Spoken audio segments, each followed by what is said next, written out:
Selamat pagi dari Palau. Aduh, saya tidurnya lumayan lama. Padahal hari ini mau ke boat, saya mau coba cek jadwal apakah ada jadwal untuk menuju ke pulau atau enggak. Pulau Palau, pulau di Palau.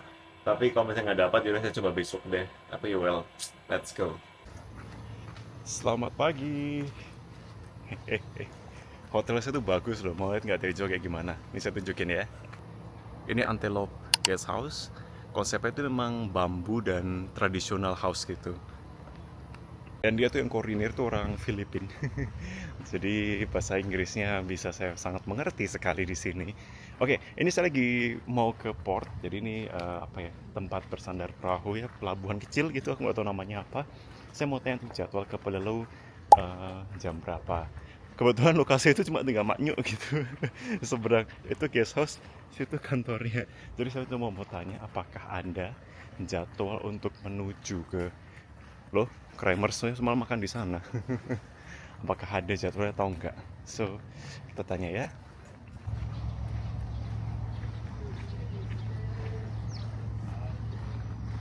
Ternyata tidak ada, brother. Eh, Kapalnya pantesan sepi banget ya di sana karena livingnya itu kalau mau pergi ke Peleliu itu hari Jumat dan baliknya itu hari Rabu atau hari Senin gitu. Jadi memang tergantung ketersediaan. Selain itu udah nggak ada jadwal lagi. Akhirnya saya cuma mau tanya deh ke Omarin office yang ada di sebelah sana. Tadi ada petugas di sana yang ngasih tahu. Baik banget. Dia ngasih tahu semua jadwalnya. Benar dia bukan petugas resmi, cuma ya tukang jaga aja di situ. Tapi benar bantu banget yang ngasih tahu. Di sana ada apa, terus besok di sana gimana.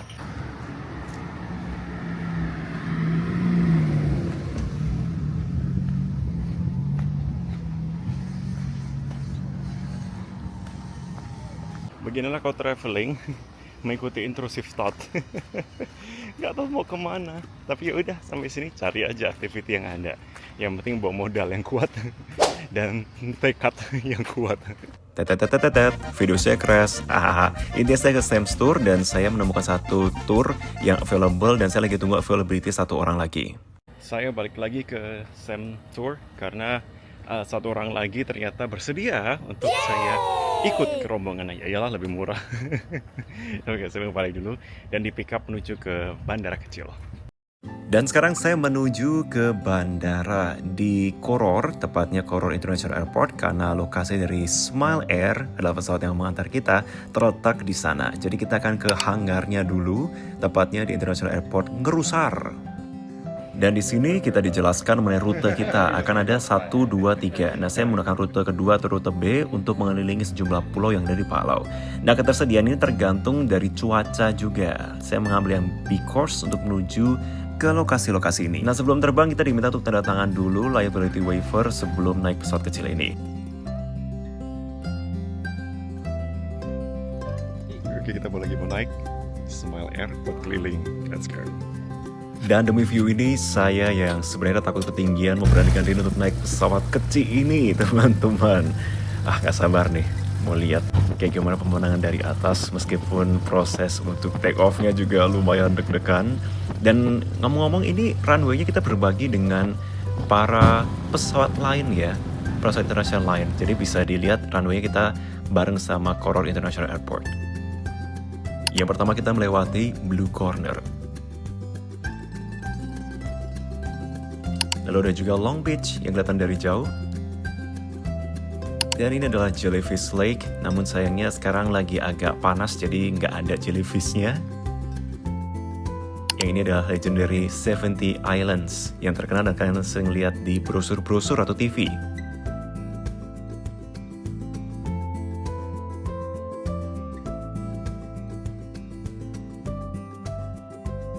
Kemudian ada Milky Way, nggak tahu kenapa disebut Milky Way ya. Dan ini adalah pusat kota Koror yang kelihatan dari atas. Total perjalanan ini memakan waktu kurang lebih 45 menit. Dengan harga segitu menurut saya ini sangat worthy. Nah, ini yang paling deg-degan nih, proses mau landingnya. Cuk.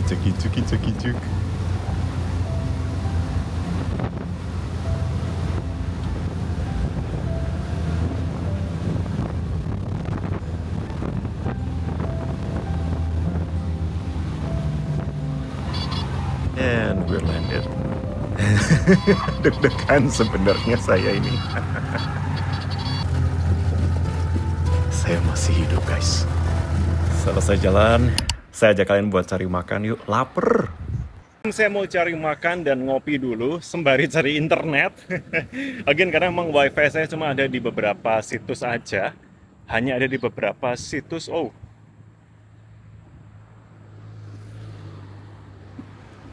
apa ini?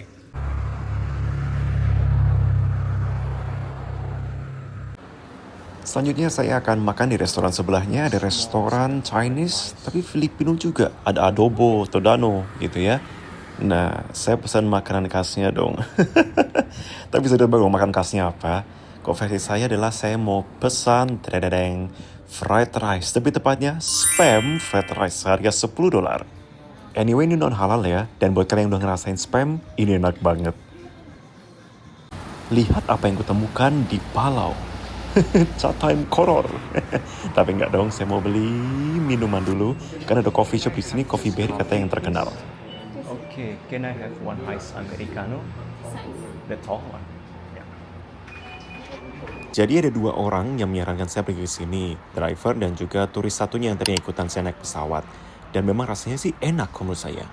Di sebelahnya ada shopping center. Nah, di sini ada toko souvenir. Kalian bisa ke sana. Anyway, saya nggak bisa ngerekam di dalam sana, jadi ya sudah. Rekomendasi buat kalian yang mau belanja souvenir ya. Upsi. Lumayan. Dan saya mau balik dulu ke hotel. Saya mau ganti baju dan juga mau mandi dulu.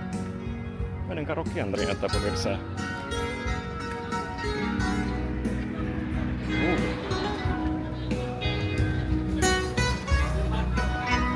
Seru ya.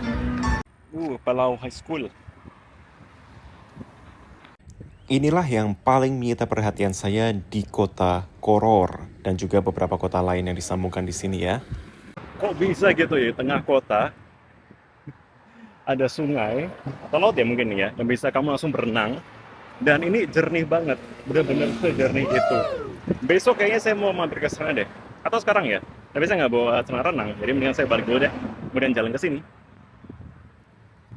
Wow, ini bagus banget. Selamat pagi semua dari handuk yang digantung. Oke, hari ini saya mau ikutan tour untuk keliling kota Koror dan beberapa site lain yang kemarin belum sempat saya datengin. Jadi saya mau join sama satu lokal tour di sini.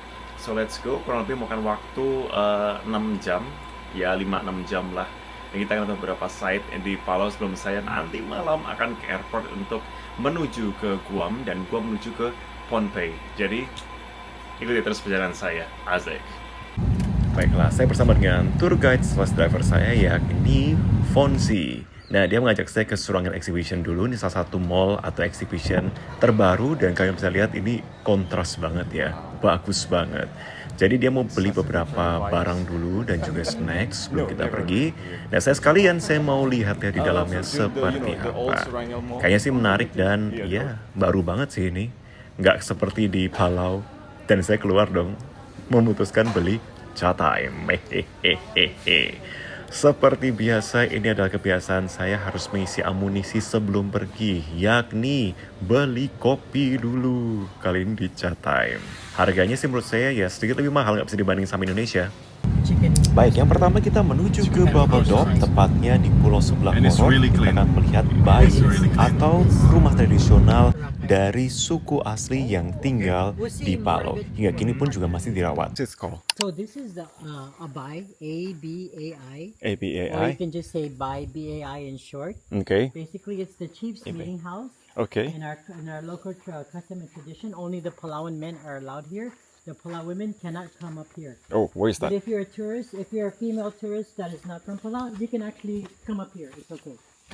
So what happens is the local chiefs, they the high chiefs, they sit in ranking order. They each state has a local high chief. So there's 16 states in Palau, and each chief will talk about things in the community. They take care of the community, like for example, who's getting married to who is sick.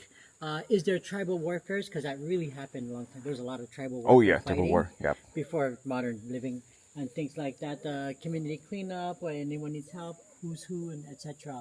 If the But since the women cannot come here, the women have our council to the chiefs.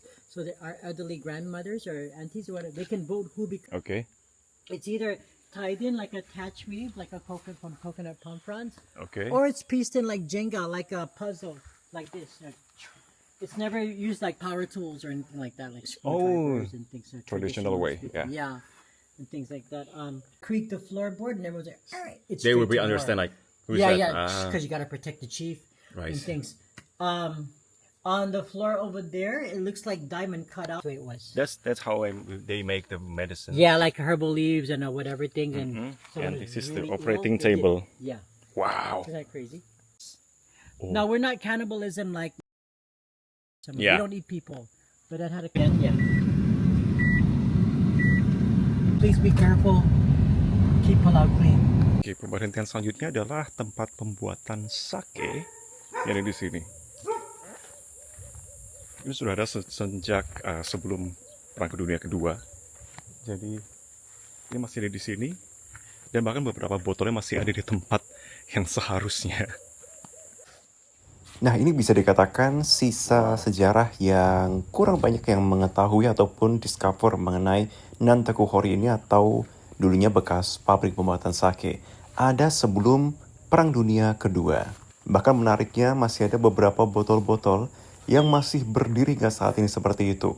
Meskipun sudah diterpa badai ya, tapi tetap aja.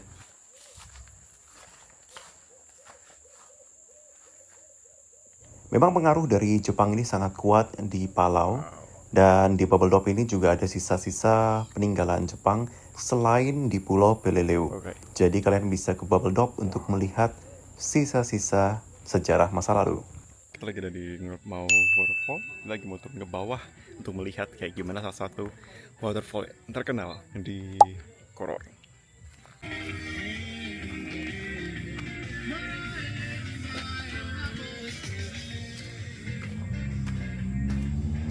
Halo.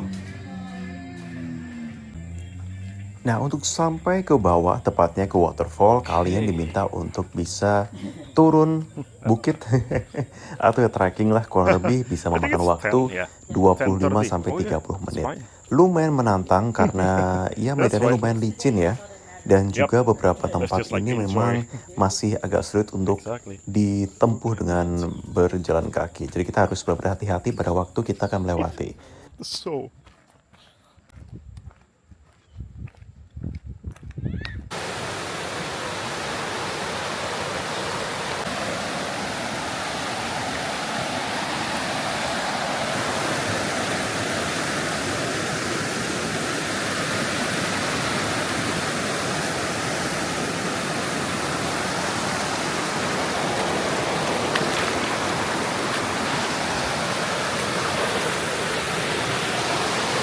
kita mau lewatin waterfall di sini.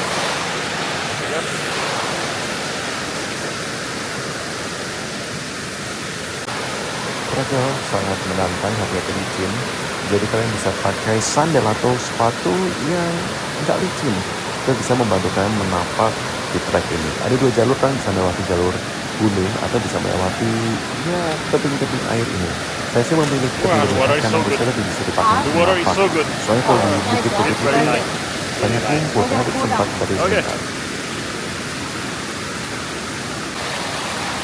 Kita sampai di air terjun, salah satu air terjun terbagus di Palau. Setelah hiking kurang lebih 20 menit, kita coba nyemplung ya.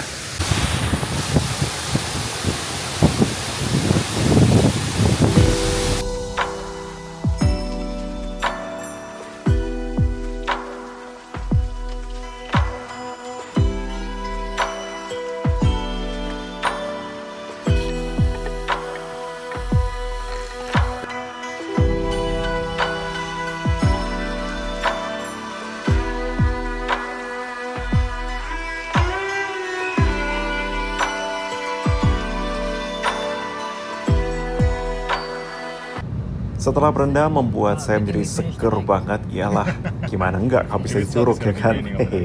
Nah setelah ini saya akan menuju ke salah satu sites dari Perang Dunia Kedua, yakni Japanese Lighthouse atau mercusuar yang dulu digunakan oleh Jepang untuk memantau pergerakan kapal perang Amerika Serikat.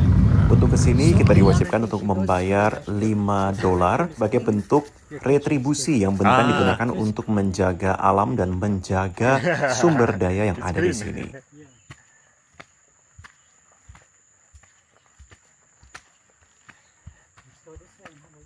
Oke.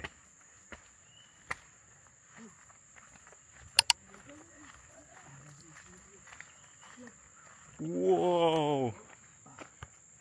Yang menjadi daya tarik selain juga bentuk sejarah yang sangat kental di sini adalah pemandangan yang bisa kita saksikan langsung dari atas. Ini adalah pemandangan yang bisa kita lihat dari lighthouse atau mercusuarnya. Because the war time. Power, yeah. So we cannot enter this. That's because the things are falling down. Oh, It's just for okay. your own safety. I mean, we'll get close. We'll go right up at it. Mm-hmm. This was an engine room. You know, like you need some power generator room. I see. You can see some boards. Wow. Japanese lights. You'll be seeing a lot of this. Not Japanese lighthouse, but the building structure and the rebars. And Rebars. Stuff like this that Ah, you can actually go into and look around. because Pelelo has plenty much like this. Yeah, more. It's More? Like heavy. Oh, Because wow. it's one of the biggest battles in the Pacific. Not many people know about Peleliu unless you're a World War II veteran or like a historian, but they know a lot of life American life and Japanese as well. Wow. Look, here's the view. Wow. Oh, there's some nice waves. First time see waves breaking in. Oh, this is Salah satu spotnya di sini ini adalah lighthouse dari zaman Perang Dunia Kedua yang dulu digunakan oleh tentara Jepang untuk melihat pergerakan kapal perang Amerika Serikat. Jadi mereka menggunakan pos ini, salah satu titik tertinggi di Palau. Mereka menggunakan lokasi ini untuk melihat apakah ada kapal perang dari Amerika yang datang ke sini atau enggak. Dan kan harus melihat dong view-nya. Wow, look at that. That is the view. Jadi mereka ini, tentara akan melihat ketika ada pergerakan yang datang, mereka akan langsung di meriam, langsung dibom untuk menuju ke kapal perang tersebut. Mereka memata-matai dari sini. Jadi, wow, saksi sejarah. Sebenarnya ada satu lagi lokasi yang kita bisa melihat sejarah atau saksi sejarah dari Perang Dunia Kedua, yaitu di Pulau Peleliu. Tapi di Peleliu itu saya nggak nemu jadwalnya karena memang waktu saya terbatas karena saya harus island hopping, harus jalan menuju ke lokasi lain. Kalau kalian punya waktu lebih dari 1 minggu, kalian bisa memanfaatkan waktu weekend untuk bisa naik kapal menuju ke Pulau Peleliu. Di sana ada banyak sekali situs-situs Perang Dunia Kedua yang bisa kalian datangi, pelajari juga, dan ikut turnya juga di sana. Karena nggak afdol kalau cuma datang return aja, tapi bisa nginep di sana. Jadi menurut saya itu salah satu pilihan yang bagus. Oke. Ini salah satu lokasinya, saya mau turun dulu untuk melihat yang lainnya. Let's go!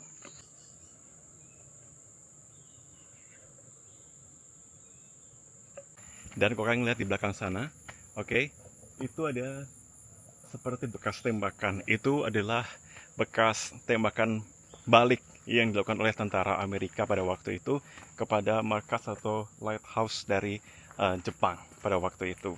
Saksi sejarah yang masih ada sampai dengan sekarang. Dan ya saya beruntung sekali ke sini, masih kosong, belum banyak orang. Biaya masuknya adalah $5. Jadi bisalah jadi rekomendasikan kalau mau city tour keliling Palau dari Koror menuju ke sini.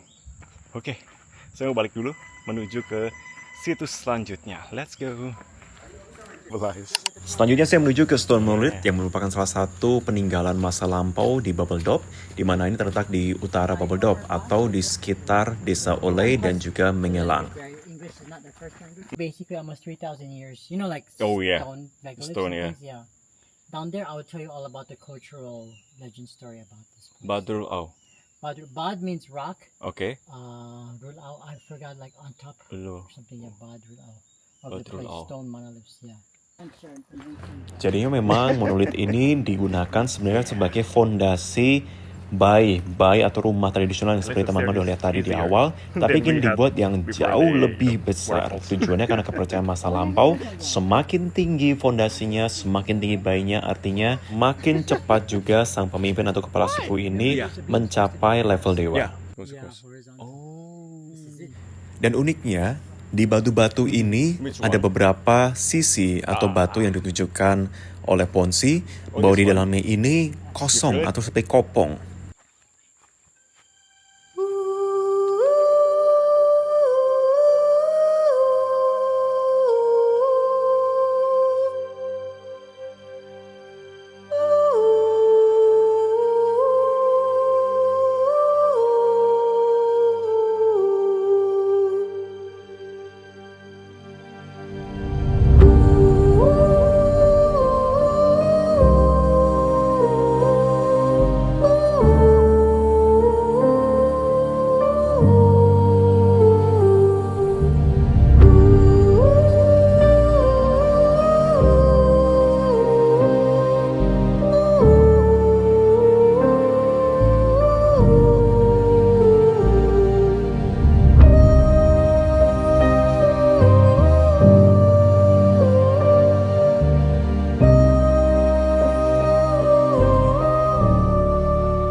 Really good timing.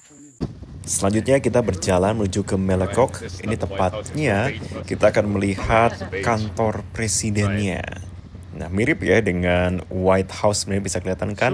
Yes, tapi ini bukan White House. Banyak orang bilang ini Little White House. Tapi buat orang lokal, mereka lebih senang menyebutnya itu Yellow House gitu. Iya sih, karena warnanya juga bukan white. Anyway, saya kembali ke Coffee Berry. Di sini saya beli kopi sekaligus saya meninggalkan kenang-kenangan berupa uang di sini. Ya, orang yang tahu value-nya pasti akan diambil sih. Atau ya mungkin orang Indonesia kalau ke sini. Please leave your note ya kalau sekalian ke sini. Dan special thanks buat Fonsi yang udah ajak saya jalan-jalan. Ini alamat Fonsi, kalian bisa catat ya. And I think that wraps up untuk episode kedua kali ini di Palos. Saya akan pindah negara, tepatnya menuju ke Pohnpei, Mikronesia. Teman-teman semuanya terus nonton ya, dan jangan lupa buat support. Kan di sini saya akan ajak kalian untuk melihat bagaimana kondisi di tengah Samudra Pasifik, tepatnya di Mikronesia, dan juga makanannya seperti apa yang dijual oleh warga setempat ya. Jangan lupa buat nonton and don't forget to subscribe. Bye bye.